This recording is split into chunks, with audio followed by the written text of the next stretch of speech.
Hello, bachcho. Let's read this question. So this question, for an ideal heat engine, the temperature of the source is 127 degrees Celsius.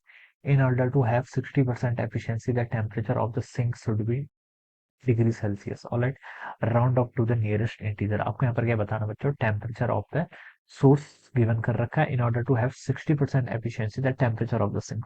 तो इस question का ना की concept है बच्चों, की कॉन्सेप्ट क्या लिख सकते हैं, कार्नोट हीट इंजन लिख सकते हैं. ठीक है, heating Carnot heat engine, that will be the key concept of this question. ठीक है बच्चों, देखिए यहाँ पर आपके पास एक आइडियल हीट इंजन है. ठीक है, और इसकी एफिशिएंसी देखिए हम कैसे लिखते हैं, ये होती है आपकी 1 - T2/T1 के इक्वल. ये आपका स्टैंडर्ड फॉर्मूला. ठीक है, आपको पता होना चाहिए. This is the efficiency of an heat engine. ठीक है, ईट आपकी एफिशिएंसी है, T2 क्या आपका टेम्परेचर, किसका टेम्परेचर, सिंक का. T1 क्या है, देखिए लिख लेता हूँ. T2 is what, T2 is the temperature of sink. Sink मतलब जिस पर आपकी वेस्ट जाता है. ठीक है, हीट वेस्ट होती है तो वो जाती है. ये आपका देखिए, ऑलवेज एक चीज का ध्यान रखना है कि टेम्परेचर ऑलवेज केल्विन में रिप्रेजेंट करना है. T1 क्या है, T1 is the temperature of source. ये सोर्स का टेम्परेचर होगा, इसे भी आपको किस में रिप्रेजेंट करना है, केल्विन में रिप्रेजेंट करना है. ठीक है, तो ऐसे लिख लीजिए.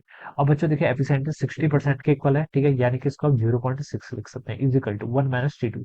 T2 क्या, सिंक का टेम्परेचर, वही आपको बताना है कि वही क्वेश्चन पूछा गया. In order to have temperature of the sink बोला गया ना, T2 ये आ जाएगा. ठीक है, डिवाइडेड बाय T1. T1 क्या, temperature of the source.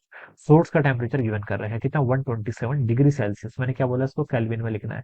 Kelvin में लिखने के लिए इसको 273 से ऐड करेंगे तो आपका 400 हो जाएगा. ठीक है, 273 प्लस 127 कितना, 400. कैलविन में आना जरूरी है, इसीलिए आपका जो T2 भी आएगा वो भी कैलविन में आएगा. ठीक है, ऐसे लिख सकते हैं यहाँ तो देखिए इस पूरे टर्म को मैं लेफ्ट साइड लेके आ गया, तो यहाँ से मैं लिख सकता हूँ T2 डिवाइडेड बाई क्या आपका 400. ये किसके इक्वल हो जाएगा, तो 1 - 0.6 यानी कि 0.4 के इक्वल. तो यहाँ से T2 की वैल्यू हो जाएगी इन कैलविन कितनी, 400 इंटू 0.4 करेंगे तो 160.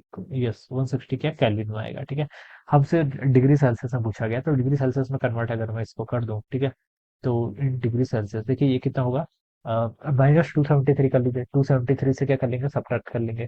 तो 160 -273 करेंगे तो ये आपका -113 डिग्री सेल्सियस के इक्वल आएगा. Yes yes, so this will be the answer of this question. ये क्या जाएगा इस क्वेश्चन का आंसर. तो सिंक का टेम्परेचर आपका कितना, -113 डिग्री सेल्सियस के इक्वल होना चाहिए.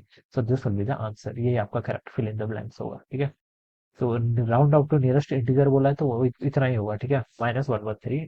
ठीक है, इसका आंसर जो होगा वो -113 हो जाएगा. ठीक है, इंटीजर नेगेटिव में है. सो this will be the answer. So I hope you all understood this concept. All the best and thank you so